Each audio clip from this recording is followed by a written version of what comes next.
किसी गांव में एक बूढ़ी माँ रहती थी। उसके 5 बेटे थे। कितने बेटे थे? बहुत ध्यान से सुनना, आज की कथा काम आएगी तुम्हें जिंदगी भर। 5 बेटे थे। 5 बेटे एक से एक, कोई बहुत बड़वान बलवान, कोई बहुत बुद्धिमान, एकदम जिम जाते थे, तगड़े हट्टे कट्टे। बहुएं चाहती थी कि कब माताजी मरबे, कब हम लोगों का बंटवारा होवे, कब आनंद होवे। और प्रायः आजकल की कुछ बहुएं यही चाहती हैं, बंटवारा हो जाए, हमारे काम आ जाए, संपत्ति हमें मिल जाए, फिर हम अपनी जिंदगी अपने अनुसार जिएंगे। ये हमारे साथ रहते हैं तो हम बढ़ नहीं पा रहे। तो बहुएं तो चाहती थी कि कब ये मरे। एक दिन सासू माँ ने सुबह सुबह सभी बहुओं को बुलाया, इधर आओ। हाँ माँ, सुनो, मैं तुम्हें कुछ देना चाहती हूँ। अब तो बहुएं बड़ी खुश हो गई, बच्चे सब आ गए, वो भी खुश हो गए कि माताजी आज हम लोगों का बंटवारा कर रही है, आज हम लोगों को संपत्ति बांट रही। अब तो बढ़िया रहा, अब तो ठीक रहा। अब कब ये बंटवारा करवे, कब हमें क्या मिलेगा। अब तो बहुओं के दिमाग में चलने लगा, हम तो ये लेंगे, ये बढ़िया, ये वाला मकान हम ले लेंगे, ये बहुत अच्छा है। सब बहुओं के दिमाग में चलने लगा। तो बूढ़ी माँ ने, बहू ने निवेदन किया सासू माँ से, माँ आपने बुलाया, सबको कुछ देना चाहती, बताओ बताओ बताओ क्या देना चाहती। माँ ने कहा रुको तो, 5 बेटों को आने दो। तो 5 बेटे आ गए। हाँ माँ आपने बुलाया, कुछ देना चाहती। हाँ बेटा, मेरे पास एक ऐसी संपत्ति है जो मैं देना चाहती हूँ तुम सबको। बेटों को लगा कि, बहुओं को लगा कोई संपत्ति छुपा रखी है, और भी सोना चांदी गाड़ रखा है, ये बहुत कंटाल है, बहुत कंजूस है ना, बहुत ज्यादा कंजूस। हमेशा बहुओं को यही लगता हमारी सास बहुत खतरनाक है, बहुत खतरनाक, सबको लगता है, ज्यादातर बहुओं को ऐसे ही लगता। लेकिन वो बहुएं सोचने लगी, हैं कुछ छुपा रखा है, अब ये देगी सोना चांदी, क्योंकि समय आ गया ना।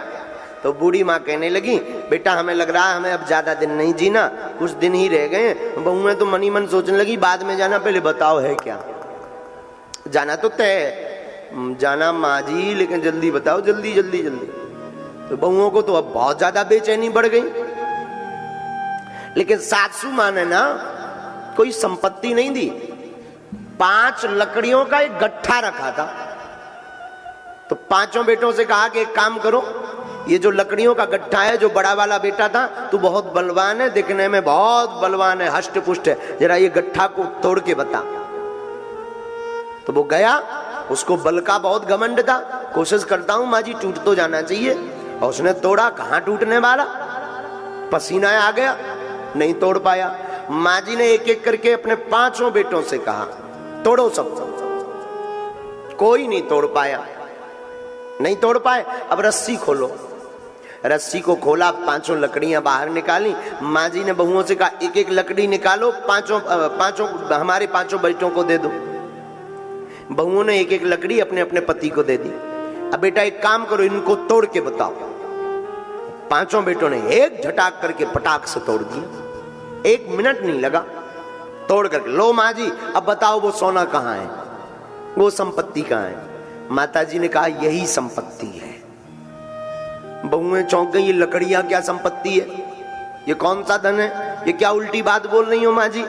तब बूढ़ी माँ ने कहा, बेटा सुनो, 5 लकड़ियों का एक गट्ठा 2 लोग साथ में लगे रहे, तोड़ नहीं पाए। बुद्धिमान भी लगा रहा, बलवान भी लगा रहा, जिम में जाने वाला भी लगा रहा, पर कोई नहीं तोड़ पाया। लेकिन उनको जब अलग अलग कर दिया तो सबसे छोटे वाला बालक, जो बहुत छोटा है, बहुत कमजोर है, उसने भी तोड़ दिया। यही जीवन का सार है। अगर एकता में रहोगे तो तुम्हें कोई मिटा नहीं पाएगा, अलग अलग रहोगे तो तुम्हें सब बर्बाद कर देंगे।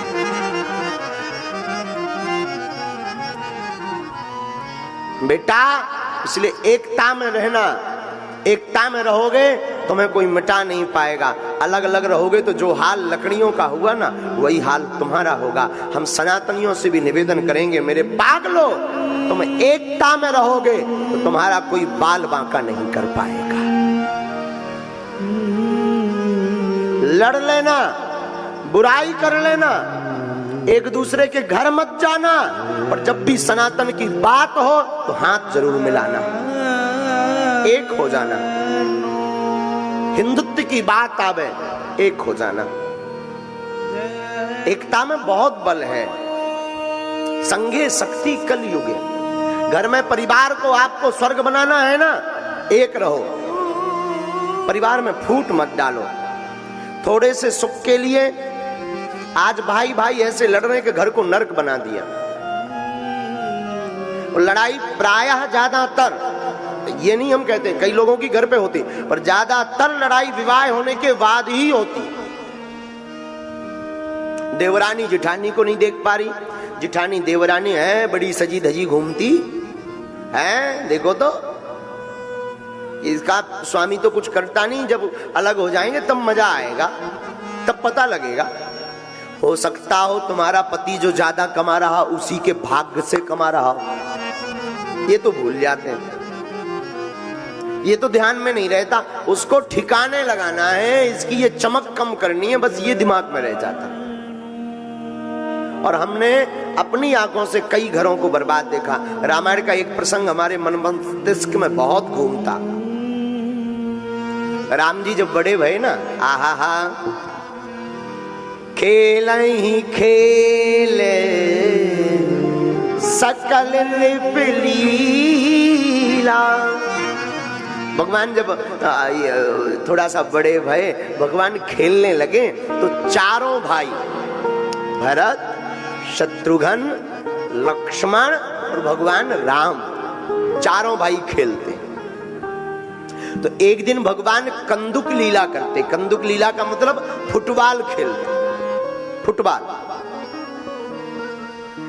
तो अब फुटबॉल खेलना है तो दो पार्टी चाहिए, तभी तो खेल में मजा आएगा। तो भगवान ने लक्ष्मण जी को कहा कि तुम हमारी विपक्ष की पार्टी में हो जाओ। लक्ष्मण जी बोले कुछ भी हो जाए, हम आपके विरोध में नहीं जाएंगे, हम तो आपके बगल में खड़े। लेकिन भरत जी से राम जी ने कहा भी नहीं। भरत जी राम जी की भौं को देखकर पहले ही शत्रुघ्न जी का हाथ पकड़ के राम जी के सामने खड़े हो गए और विपक्ष में खड़े हो गए। वो कान भरने वाले लोग बहुत खतरनाक होते हैं। कान भरने वाले राम जी के कान में आकर के बोले, देखो देखो देखो देखो, भरत तुमसे जलते हैं, जीतना चाह रहे इसलिए तो विरोध में खड़े हो गए। राम जी बोले, ये बात हमसे मत पूछो, भरत जी से पूछो। जो कान का कच्चा होता वो इतने में बहक जाता। लेकिन वो व्यक्ति भरत जी के पास गया, अच्छा भैया देखो तो राम जी तुमसे कितना विरोध मानते, तुम्हारे पक्ष में नहीं लिया, लक्ष्मण जी को ले लिया। कान भरने वाले तो ऐसी बात बोलते ना, दोनों तरफ मीठी मीठी, तुम्हें पक्ष में नहीं लिया, लक्ष्मण जी को बहुत प्रेम करते, तुमको नीचा दिखाना चाहते इसलिए तुम्हें विरोध में खड़ा कर दिया। भरत जी बोले, नहीं, हमें इससे कोई फर्क नहीं पड़ता कि हम राम जी के पक्ष में हैं या विपक्ष में हैं। हमें मतलब सिर्फ ऐसा है, चाहे हम पक्ष में रहें या विपक्ष में रहें, राम जी का खेल पूर्ण होना चाहिए। हमें राम जी के खेल से मतलब है, पक्ष या विपक्ष से मतलब नहीं है। जो कान भरने वाला था उसकी आंखों में आंसू आ गए, लेकिन वो कहाँ मानने वाले, ये जो कनफुका लोग होते हैं ना, ये मानते नहीं है जब तक दरार ना डाल दे। भगवान ने गेंद ली और गेंद पर प्रहार करके भरत जी की पार्टी में भेज दिया। और जैसे ही भरत जी की पार्टी में आया तो भरत जी ने जोर का पैर का प्रहार करके राम जी के पास भेजा। तो राम जी ने उसे छाती से लगा लिया गेंद को। तो किसी ने राम जी से कहा, देखो भरत जीतना चाहते हैं, आपने तो एकदम स्लो में गेंद फेंकी, उन्होंने कितना जोर से मारी। भगवान फिर बोले, ये हमसे मत पूछो, भरत जी से पूछो। अच्छा भैया, आपने इतनी जोर से क्यों मारी, क्या राम जी से आप जीतना चाहते हैं? भरत जी बोले, नहीं, हम जीतने के लिए इतनी जोर से हमने अपने पैर का प्रहार गेंद पर नहीं किया। हमने गेंद को अभाग्नि कहा कि तू बड़ी अभाग्नि है। जिन चरणों को पाने के लिए बड़े बड़े देवता तरसते हैं, ऋषि मुनि तपस्या करते, तू राम के चरणों को छोड़कर मेरे पास आ गई। जा भाग उन्हीं के चरणों में, वही कल्याण होगा। यहां तेरा कल्याण नहीं होना है, जा भाग चरणों में। और राम जी से किसी ने पूछा कि आपने इसे हाथ में क्यों ले लिया, आपको भी चरण का प्रहार करना चाहिए डबल ताकत से। राम जी बोले नहीं, भरत जैसा संत कोई अगर चरण का प्रहार करके किसी को हमारे पास भेजे, फिर हम उसको ठुकराते नहीं है, उसको हृदय से लगा लेते हैं। ये है भ्रातृत्व प्रेम, ये है भाई भाई का प्रेम।